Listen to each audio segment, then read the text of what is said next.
Bible अध्ययन करना कोई बहुत बड़ी बात नहीं। जैसे कि मैंने आपको हमेशा से एक बात बताया कि आजकल बाइबल अध्ययन से संबंधित बहुत सारी चीज़ें उपलब्ध हैं, बुक्स के माध्यम से, वीडियोस के माध्यम से।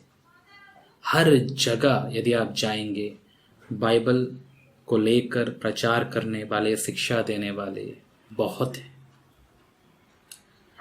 लेकिन मैं ये विश्वास करता हूं कि जब तक हमको या आपको पवित्र आत्मा खुद ना सिखाए, आपको ये वचन का ज्ञान तो हो जाएगा बाहरी स्रोत या स्रोतों के द्वारा, लेकिन आपको आत्मिक या फिर आत्मिक रीति से कोई भी इसका लाभ नहीं पहुंचेगा। इसलिए मैं हमेशा इस बात को प्रोत्साहित करता हूं कि आपका प्रभु और कोई नहीं होना चाहिए। आपका प्रभु केवल यीशु हो और पवित्र आत्मा यानी यीशु मसीह की आत्मा के द्वारा ही आप उसके वचनों को सीखने की उम्मीद रखें और पासवानों पर भी निर्भर ना हो, क्योंकि आज पासवान है, कल पासवान नहीं होगा। इसलिए हम नए नियम के लोग हैं जिनका प्रभु या जिनका पासवान या जिनका रखवाला यीशु मसीह जीवित है। वो है हमारा रखवाला, वो है हमारा पासवान, वो है हमारा शिक्षक। पुराने नियम में जो भविष्यवक्ता होते थे, आज हैं, कल मर जाते थे। लेकिन परमेश्वर ने हम पर ऐसी दया की है, नए नियम के अनुसार हमारे पास एक ऐसा पासवान है, ऐसा रखवाला है जो मर के जीवित हो उठा और वो आज भी जीवित है और आज अपने संदेशों के द्वारा या अपने सेवकों के द्वारा आज भी वो हमसे बात करते हैं।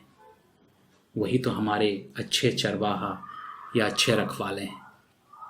इसलिए मैं कभी नहीं समझता कि मैं हूं इस कलीसिया का मालिक। नहीं, मैं इस कलीसिया का सेवक हूं, क्योंकि इस कलीसिया का जो मालिक है वो है प्रभु यीशु मसीह और वही रहेगा।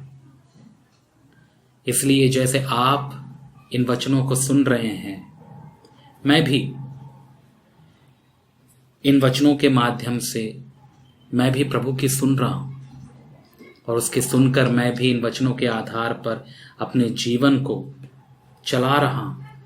मैं भी चल रहा हूं इन वचनों के आधार पर जीने के लिए। मैं भी अनुग्रह प्रतिदिन परमेश्वर से मांगता हूं ताकि मैं दूसरों को सिखाकर खुद इनमें असफल ना हो जाऊं।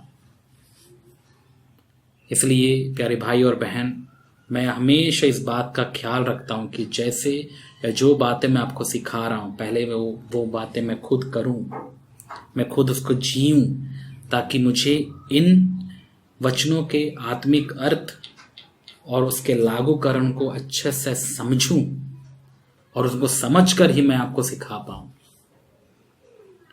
और प्रभु इस बात के लिए मुझे अनुग्रह दे। आप इसके लिए दुआ करिएगा।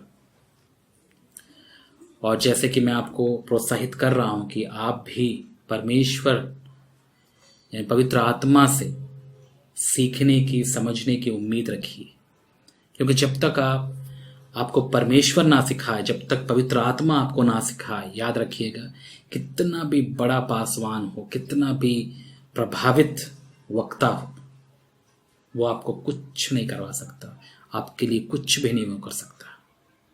ये सेवक मात्र मनुष्य होते हैं। लेकिन हमारी आत्मिक उन्नति के लिए जब परमेश्वर हम तक वचन पहुंचाते हैं, वो पवित्र आत्मा के द्वारा इन सेवकों का इस्तेमाल करके हम तक पहुंचाते हैं। इसलिए हमेशा आप यही सोचिए कि मेरा सबसे बड़ा शिक्षक है पवित्र आत्मा। प्रभु, मुझे आपसे सीखना है। और यकीन मानिए, इसी उम्मीद से या इसी विश्वास से मैं अब तक प्रभु में जीवित हूं। भले ही मैं प्रभु के सेवकों के वचन सुनता हूं, लेकिन उन सेवकों के वचनों में भी मैं हमेशा यही उम्मीद करता हूं परमेश्वर से कि प्रभु मुझे इस प्रभु के सेवक के द्वारा मुझे आपकी आवाज सुनाई दे।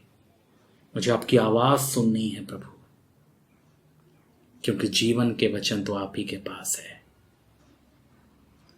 और यही उम्मीद और यही विश्वास के साथ मैं किसी भी प्रभु के सेवक को सुनता हूं। और मैं आपसे भी यही कहना चाहता हूं, जब आप इन वचनों को सुन रहे हैं तो आप उम्मीद करिए या प्रभु से दुआ करिए या विश्वास रखिए कि पवित्र आत्मा आपको इन वचनों के माध्यम से, हो सकता है मेरे बोलने के द्वारा, प्रभु आपको अपने सत्य को सिखाए। और वही है सिखाने वाला। और हमें मनुष्य की जरूरत नहीं है। मनुष्य आज है, कल चला जाएगा, लेकिन धन्यवाद हो परमेश्वर का कि हमारे पास ऐसा रखवाला है, ऐसा चरवाहा है जो कभी नहीं मरता, प्रभु यीशु मसीह। सो उम्मीद है कि आप इन बातों को समझ पा रहे हैं मेरे प्यारे भाई और बहन।